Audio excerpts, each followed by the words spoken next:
ये एक सवाल तो मुझसे हर एक जेईई एस्पिरेंट पूछता है कि भैया एक बात बताओ, मैंने अभी तक ढंग से पढ़ाई नहीं करी, मतलब कुछ प्रॉब्लम्स हो गई थी, मेरी हेल्थ कंडीशन अच्छी नहीं थी, मेरी 11th की बैकलॉग हो गई, बहुत सारी प्रॉब्लम्स थी जिस वजह से मैं अभी तक तो नहीं पढ़ पाया, बट मैं अब से पढ़ना चाहता हूँ, अभी से, आज से। तो क्या आज से पढ़ के वो जो मेरा सपना है ना जेईई क्रैक करने का, क्या वो पॉसिबल है या फिर नहीं? सो हाय एवरीवन, मेरा नाम है Prashant, mentor of thousands of students. और ये जो एग्जाम है ना आईआईटी जेईई का, मैं 2019 में ऑलरेडी क्रैक कर चुका हूं। तो देखो, आज हम बात कर रहे हैं कि क्या ये पॉसिबल है या नहीं है पॉसिबल, क्योंकि हर एक कमेंट, जितने भी मैं अपने कमेंट्स देखता हूं ना वीडियोस के, उसके अंदर हर एक स्टूडेंट पूछता है कि भैया आप बताओ कि मेरी ना 11th खराब है, भैया मैं तो ड्रॉपर हूँ, भैया मैं तो अभी 11th के अंदर हूँ, मेरी अभी तक पढ़ाई अच्छी नहीं हो पाई, क्या मैं अच्छी रैंक लेकर आ पाऊंगा, क्या मैं आईआईटी के अंदर जा पाऊंगा, क्या मैं एनआईटी के अंदर जा पाऊंगा? तो देखो, आज रियलिटी दिखा देता हूँ। रियलिटी क्या है ना, कि मेरे हाँ या ना बोलने से तुम्हारा सिलेक्शन मैटर ही नहीं करता। क्या बोल रहा हूं मैं, ध्यान से समझना। देखो यार, आपका जो सिलेक्शन है ना, वो आपके माइंडसेट पे डिपेंड करता है। एक सवाल अभी खुद से पूछना, एक सवाल बोल रहा हूं, खुद से पूछना अभी के समय पर। सवाल ये है, क्या तुम्हें लगता है, क्या तुम इतनी मेहनत कर रहे हो कि तुम आईआईटी में पहुंच सको? तुम्हारा सपना क्या है, आईआईटी एनआईटी जो भी तुम्हारा सपना है, क्या उस सपने के काबिल बनने के लिए तुम उतनी मेहनत कर रहे हो? इमेजिन करते हैं तुम्हारा सपना आईआईटी दिल्ली है, तो आईआईटी दिल्ली के लिए कितना पढ़ना पड़ता है तुम्हें पता होगा। 8-8 घंटे पढ़ना पड़ता है, 6-6 घंटे पढ़ना पड़ता है हर रोज मिनिमम। क्या इतना पढ़ रहे हो? क्या तुम वहां तक पहुंचने के कैपेबल बन रहे हो? हाँ या ना, खुद जवाब दो यार, खुद से पूछो। क्या तुम अपने सपने के लिए मेहनत कर रहे हो? अगर कर रहे हो तो सवाल पूछने की जरूरत ही नहीं है। तुम्हें आईआईटी मिलेगा, तुम्हें एनआईटी मिलेगा। बट अगर नहीं कर रहे हो तो आज मेरी बात बहुत ध्यान से समझ लेना, क्योंकि ये वीडियो ना शायद तुम्हारी आज आंखें खोल जाएगी। क्योंकि बहुत सारे लोग ना बस सपने देखते हैं बट उस सपने के लिए काम नहीं करते।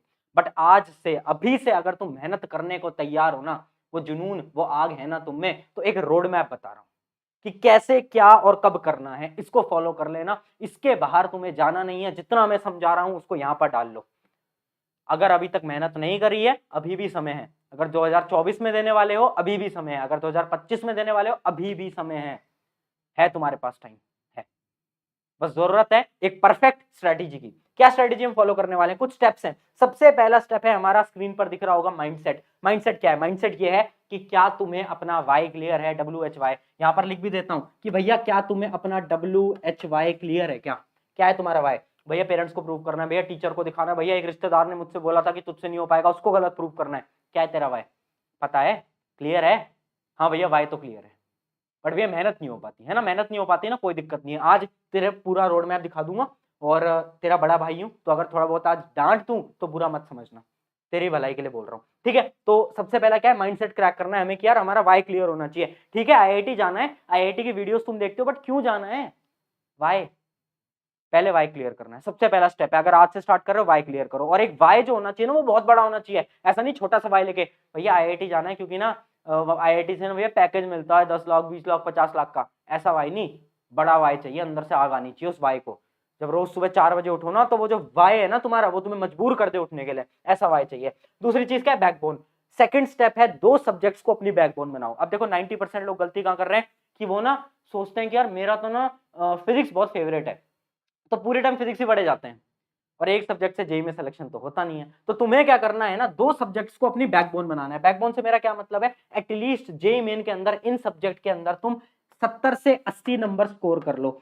अगर तुम दो सब्जेक्ट के अंदर 80 और 80 स्कोर कर लो, मतलब 80 प्लस 80 कितना हो जाता है? 160। तो तुम दो सब्जेक्ट से अगर 160 नंबर लेकर आ जाओगे ना, दो सब्जेक्ट्स को इतना स्ट्रॉन्ग कर लो, चाहे वो कोई भी हो। फिजिक्स केमिस्ट्री, मेरे टाइम पे मेरे फिजिक्स केमिस्ट्री होते थे, तुम्हारी शायद मैथ स्ट्रॉन्ग होगी, केमिस्ट्री स्ट्रॉन्ग होगी। दो सब्जेक्ट्स, मिनिमम दो सब्जेक्ट्स को स्ट्रॉन्ग करो, और उनमें जेई मेन के अंदर 80-80 नंबर ले आओ। बाकी जो आपका एक सब्जेक्ट बचता है ना, उसकी उतनी मेहनत मत करो। उसमें अगर तुम 40 नंबर भी लेकर आते हो ना, तो भी तुम्हारे 200 नंबर बन जाते हैं। 200 नंबर पे 99 परसेंटाइल से ज्यादा ही आती है।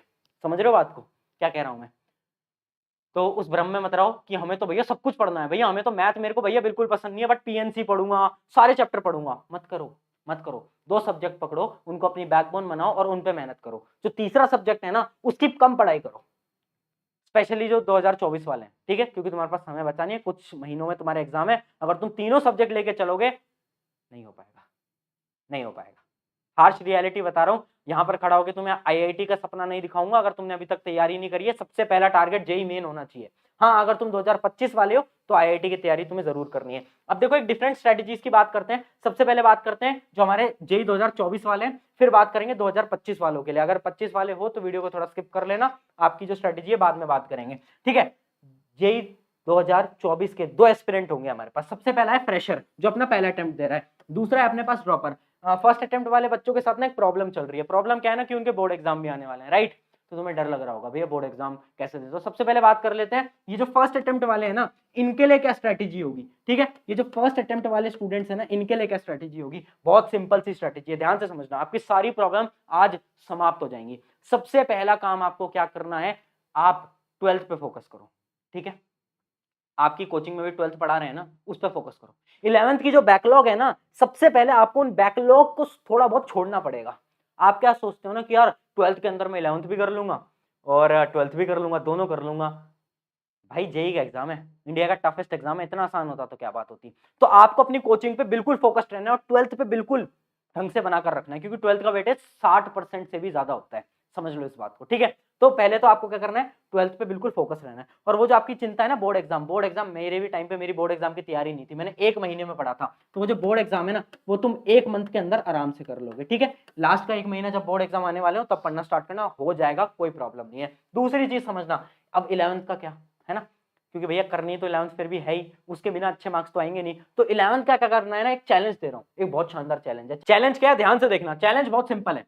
आपका जो एक वीक होता है ना, एक वीक के अंदर कितने दिन होते हैं, 7 दिन होते हैं। एक वीक के अंदर आपको मिनिमम एक वीक के अंदर 2 चैप्टर क्लास 11th के करने हैं। जो आपकी बैकलॉग्स है ना, उनके आपको मिनिमम 2 चैप्टर करने हैं हर वीक।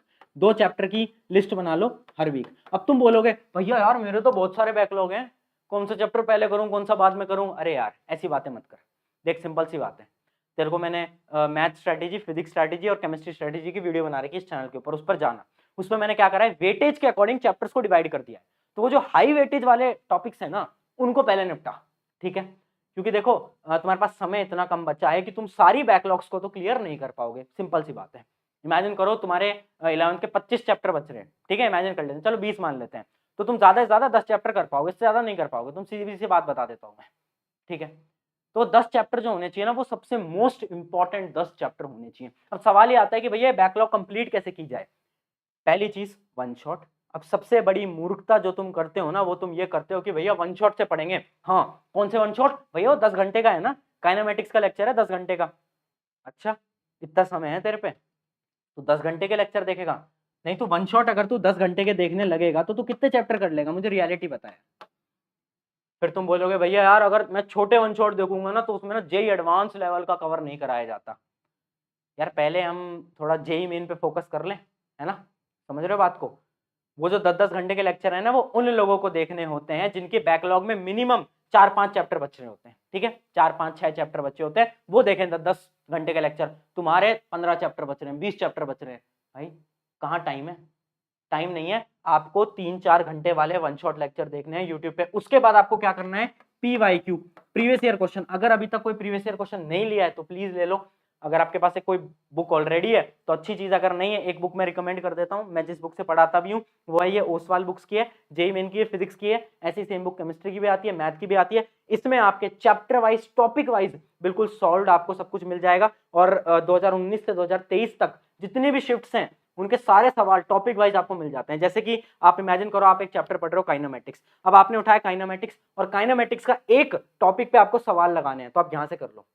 ये बुक देखो थोड़ी मोटी भी है, और मोटी इसलिए क्योंकि इसके अंदर बहुत सारे सवाल हैं। और इसकी देखो एक जो बेस्ट चीज जो मुझे लगती है ना, वो है इसके माइंड मैप्स। हर चैप्टर से पहले ना आपको कुछ माइंड मैप्स आपको दिखने वाले हैं। वो जो माइंड मैप्स है ना, वो बहुत अच्छी आपकी मदद करेंगे रिवीजन के दौरान। तो ये बुक अच्छी है और मैं तो यही सजेस्ट करता हूँ, लिंक मैं डिस्क्रिप्शन में भी दे दूंगा। और इसके सोल्यूशन तो आपको पता ही है, एक नंबर है, ऑलरेडी बहुत सारे स्टूडेंट्स पे होगी भी। तो ये जेईई मेन की फिजिक्स की है, केमिस्ट्री की भी आती है, मैथ की भी आती है, ले लेना, लिंक है डिस्क्रिप्शन के अंदर। तो ये तो थी हमारे उन स्टूडेंट्स की स्ट्रेटेजी जो कि अपना पहला अटेम्प्ट देने वाले हैं। बोर्ड वाली जो तुम्हारी प्रॉब्लम थी वो सॉल्व कर दी, उसके बाद जो तुम्हारी ये वाली प्रॉब्लम है बैकलॉग की वो सॉल्व कर दी, उसके बाद तुम्हें बता दिया पढ़ना कहां से, one shot previous year question, सिर्फ इतना करना है, इससे बाहर मत जाओ।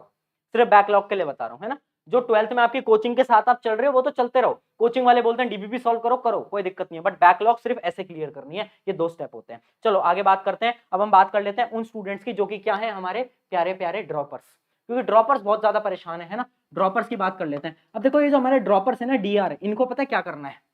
सिंपल सी चीज है, अपनी कोचिंग पे, अपने ट्यूशन पे आपको बहुत ज्यादा ट्रस्ट दिखाना पड़ेगा इस समय पर, क्योंकि आपकी कोचिंग के अंदर 11th प्लस 12th का सिलेबस कवर हो रहा होगा। मुझे पता है कहीं ना कहीं आप कोचिंग से पीछे छूट चुके हो, बट टेंशन मत लो, आपको अपनी कोचिंग पे ट्रस्ट करना पड़ेगा। अगर आप कोचिंग के मॉड्यूल सॉल्व नहीं कर सकते, मत करो, प्रीवियस ईयर क्वेश्चन को उठाओ, JEE main plus JEE advance के सारे सवाल लगा लो, ठीक है? अगर इतना करते हो, जेई मेन के अंदर एक अच्छी रैंक आ जाएगी। बट हाँ, अगर जेई एडवांस को क्रैक करना है तो समय तुम्हारे पास तो कम है, बट इसके अलावा अपने पास कोई ऑप्शन नहीं है। देखो यार, मुझे पता है तुम सबने सपना तो आईआईटी का देखा था, बट इस समय पर ना थोड़ा सा स्ट्रेटेजिकली सोचो कि इस समय पर तुम क्या अचीव कर सकते हो। देखो मैं तुम्हें वो नहीं कर रहा, डिमोटिवेट नहीं कर रहा, बट अंदर से सबको पता है तुम्हारी प्रिपरेशन आज के 4 महीने में तुम्हारे एग्जाम हो जाएंगे। सबको पता है क्या 4 महीने के अंदर पढ़ के तुम जे एडवांस क्रैक कर सकते हो? नहीं कर सकते। अंदर से सबको फील तो होती है यार, सबको पता होता है कि मैंने इतनी गंदी तैयारी करी है कि अब तो भैया जेई मेन ही कर सकता हूं मैं। सबको अंदर से पता होता है ना, तो क्यों फिर उस आईआईटी के सपने के पीछे भाग रहे हो? मैं ये नहीं कह रहा हूँ सपने को छोड़ो, सबसे पहले एनआईटी का सपना कवर करते हैं ना, सबसे पहले एक अच्छे एनआईटी को पकड़ते हैं, फिर जब हमारे जो जेई मेन और जेई एडवांस के बीच में 5 महीने का हमें गैप मिलेगा, उसमें पढ़ लेंगे यार, उसमें कोई क्रैश कोर्स ज्वाइन कर लेंगे, कुछ भी कर लेंगे। ठीक है, समझ रहे हो बात को? ये एक बहुत इंपॉर्टेंट चीज है। अब बात करते हैं जेई 2025 वालों के लिए। देखो, आपके पास अभी के समय पर 1.5 साल के आसपास का समय बचा हुआ है। आपको क्या करना है? बहुत सिंपल सी बात है, कॉन्सेप्ट बिल्डिंग। ये जो आपके सीनियर्स थे ना, इन्होंने पता क्या मिस्टेक करी? इन्होंने कॉन्सेप्ट बिल्डिंग नहीं करी।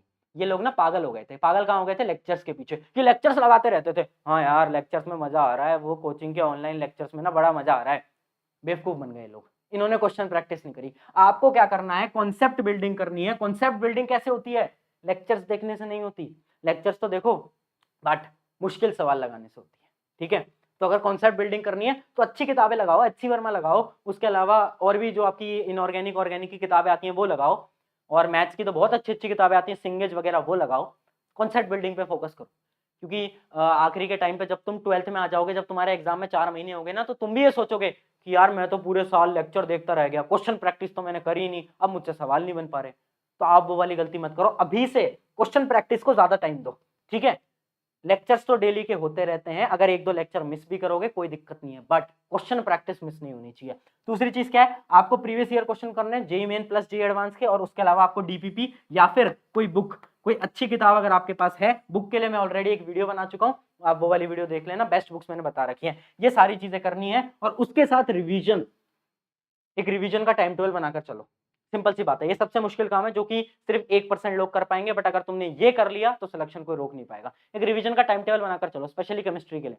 ट्राई करो हर 15 दिन के अंदर केमिस्ट्री को तुम रिवाइज कर पाओ। अगर इतना कर पाओगे, केमिस्ट्री भूल ही नहीं सकते। ठीक है, समझ गए? तो ये हमारी जेई 2025 की स्ट्रैटेजी, पूरा आपको समझा दिया। 24 वाले, 25 वाले, आई होप आपको कुछ ना कुछ यहाँ से सीखने को मिला होगा और आपकी मदद हुई होगी इससे। और एक चीज याद रखना कि यार, एक इंपॉर्टेंट लाइन है, बहुत ध्यान से समझना, कि देखो इमेजिन करो अगर मैं आपसे बोलूं कि अपने फोन को छोड़कर बाहर भागने चले जाओ, तो क्या आप जाओगे? आप नहीं जाओगे। बट अगर आपके कमरे के अंदर एक कुत्ता आ जाएगा, बड़े खतरनाक से, एक डॉग आ जाएगा जिससे कि आप डरते हो, तो आप भागोगे बाहर? हाँ, भागोगे। अब इमेजिन करो एक शेर आ जाए आपके कमरे के अंदर, तो आप क्या करोगे? फोन तो आप फेंक दोगे और आप इतना तेज भागोगे जो कि आपने सोचा भी नहीं होगा। मतलब ये है कि आप पहले अपने कमरे से बाहर नहीं जाना चाहते थे, बट जब आपके पास एक रीजन आया ना कि ये काम आपको करना क्यों है, जब आपको वाई मिला, WHY, तो आप उस काम को करने के लिए मजबूर हो गए। इसलिए मैंने पहला स्टेप ये बोला था, अपना वाई क्लियर करो। इतना बड़ा वाई बना दो कि आप मजबूर हो जाओ पढ़ने के लिए। अगर वाई क्लियर होगा, मोटिवेशन ऑटोमेटिक आएगी। शुक्रिया एवरीवन, मेरा नाम है प्रशांत।